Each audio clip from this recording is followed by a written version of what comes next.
គោលជំហរទី2របស់រាជរដ្ឋាភិបាលគឺការសម្រេចចិត្តរបស់កម្ពុជាដើម្បីយកបញ្ហាប្រាសាទតាមាន់ធំប្រាសាទតាមាន់តូចប្រាសាទតាកបីនិងតំបន់មុំ3ទៅតុលាការយុត្តិធម៌អន្តរជាតិ ICJ គឺដើម្បីស្វែងរកដំណោះស្រាយបញ្ហាព្រំដែននៅតំបន់ទាំងនោះដោយសន្តិវិធីឲ្យបានឆាប់រហ័សឆាប់ជាប់ជាស្ថាពរជាជាងបន្សល់ទុកបញ្ហានេះឲ្យអូសបន្លាយរ៉ាំរ៉ៃយូរទៅទៀតដែលអាចបង្កចំនួនតាមព្រំដែនហេតុអីបានជាយើងត្រូវយកចំណុច4នេះវាទៅមុននឹងទៅយើងត្រូវខិតខំដោះស្រាយបញ្ហាបច្ចេកទេសទ្វេភាគីយើងបានខិតខំហើយនៅកន្លែងនេះតាំងពី2000ជាងរហូតដល់វាយគ្នា2008 2011ហើយថ្មីនេះចលនាជាតិនិយមទាំងសងខាងបានរុញទៅដល់បង្កើតបញ្ហានៅក្នុងគំនិតរបស់ប្រជាពលរដ្ឋរហូតទៅដល់កងទ័ពថា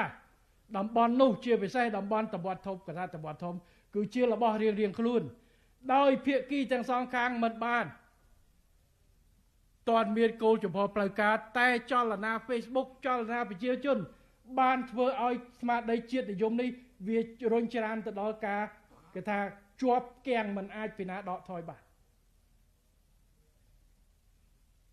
ហើយបន្ទុកយូរវានៅតែដដែលព្រោះគ្មានពីណាដកមានតែហៅអ្នកទី3បដកដើម្បីមានបញ្ហាកុំឲ្យជៀសវាងការប្រដាប់អាវុធរហូតទៅដល់កងកម្លាំងទាំងសងខាងប្រជុំមុខគ្នាដូចរាល់ថ្ងៃនេះមិនមែនប្រជុំមុខតែក្នុងអង្គភាពតបជាមួយតបប្រមាណទេប្រមាណអ្នក10អ្នកទល់10អ្នក100អ្នក100អ្នកអានេះគឺរីកធំដើម្បីបញ្ជៀសបញ្ហាយើងត្រូវយកកិច្ចការងារនេះទៅដោះស្រាយព្រោះអាចជំរឿសទី1វាគាំងហើយអាដោះស្រាយទ្វេភាគីនេះដោយសារភាគីយើងបានឯកភាពគ្នាតាម MOU ឆ្នាំ2000ប្រើប្រាស់ផែនទីឆ្នាំ1904បូកជាមួយនឹងសន្ធិសញ្ញាឆ្នាំ1907និងឯកសារពាក់ព័ន្ធអាហ្នឹង MOU និយាយចឹងតែដល់ជាក់ស្ដែងភាគីថៃប្រើប្រាស់ផែនទី1លើ50,000ដែលគូសឯកតោភាគីខ្លួនឯងភាគីខ្មែរក៏មានផែនទី1លើ50,000របស់ខ្លួនអញ្ចឹងយកឈ្នះរៀងខ្លួនទាញមកចូលយន្តការដោះស្រាយ MOU អត់ទេ